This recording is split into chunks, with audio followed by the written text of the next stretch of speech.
వల్లీదేవిని వివాహం చేసుకోవాలని సుబ్రహ్మణ్యేశ్వర స్వామి ఎంతో ప్రయత్నించారు. కానీ వల్లీదేవి ఎప్పుడు సుబ్రహ్మణ్యుడితో మాట్లాడేది కాదు. ఆమె ఒక గిరిజన నాయకుడు, అంటే అరణ్య ప్రాంతంలో ఉండేటటువంటి శబరులు బోయవాళ్ల రాజు యొక్క కుమార్తెగా అవతారం తీసుకుని వచ్చింది. ఈయనేమో దేవసైన్యానికి అంతటికీ అధ్యక్షుడు, మెరుపు తీగలా ఉండేవాడు. ఈయన వస్తే ఆవిడ చూసేది కాదు, వెళ్ళిపోయేది. బాబాయ్ అంతంత పెద్దవాళ్ళు మనకెందుకని వెళ్ళిపోయేది. సుబ్రహ్మణ్యుడికి ఆవిడ్ని వివాహం చేసుకుందామని కోరిక. అసలు మాట్లాడదామంటే మాటే మాట్లాడదు. ఎలా? అన్నయ్యని అడిగాడు. అన్నయ్య ఎలా అన్నయ్య, అసలు నాతో మాట్లాడదు, వల్లీదేవిని వివాహం చేసుకోవాలనుకుంటున్నాను అన్నయ్య అన్నాడు. విఘ్నేశ్వరుడు ఆలోచించి అన్నాడు, నీ కోరిక తీరేటట్టుగా నేను చేస్తాను, నన్ను పూజ చెయ్యాలి. ఒక్క నమస్కారం చేశాడు అన్నయ్యకి, ప్రదక్షిణం చేసి. నేనున్నాను కదరా, నువ్వు వృద్ధ బ్రాహ్మణ రూపంలో వెళ్ళక్కడ నించో అన్నాడు.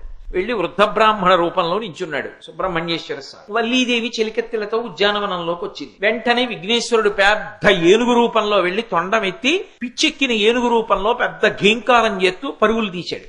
అయ్య బాబోయ్, పిచ్చెక్కిన ఏనుగు వచ్చేస్తోంది, ఎక్కడ చంపేస్తుందో అని వల్లీదేవి పరిగెత్తి వెళ్ళిపోతూ అటు ఇటు చెదిరిపోవడంలో చెలికెత్తెలందరూ రక్షించే వాళ్ళెవరని ఆలోచిస్తూ అక్కడ నిలబడిన వృద్ధ బ్రాహ్మణుణ్ణి ఓ తాతగారిని మనవరాలు పట్టుకున్నట్టు గట్టిగా కౌగిలించు. ఎప్పుడైతే వృద్ధ బ్రాహ్మణుణ్ణి కౌగిలించుకుందో విఘ్నేశ్వరుడు తన అవతారాన్ని అంతర్ధానం చేసి మాయమైపోయాడు. ఈవిడ ఏనుగు ఘీంకారం వినపట్టలేదని భయం తగ్గి కళ్ళు తెరిచి చూసేటప్పటికీ వృద్ధ బ్రాహ్మణుడు సుబ్రహ్మణ్యుడు అయిపోయాడు. ఆ తర్వాత వల్లీ కళ్యాణం, వల్లీ దేవసేన సమేత సుబ్రహ్మణ్యేశ్వర స్వామి వారు అయిపోయారు. ఇప్పుడు సుబ్రహ్మణ్యేశ్వర స్వామికి వల్లీ కళ్యాణంలో ఉపకారం చేసిన వాళ్ళు ఎవరు? విఘ్నేశ్వరుడే. చతుర్ముఖ బ్రహ్మగారు సృష్టి ప్రారంభం చేసే ముందు మొట్టమొదట ఎవరిని పూజ చేస్తాడంటే విఘ్నేశ్వరుణ్ణి. ఇంద్రాది దేవతలు ఎప్పుడైనా ఎక్కడైనా ఏదైనా దండయాత్ర చెయ్యాలంటే ఆదౌ పూజ్యో గణాధిప, మొట్టమొదటి పూజ ఎవరికి చేస్తారంటే విఘ్నేశ్వరుడికే.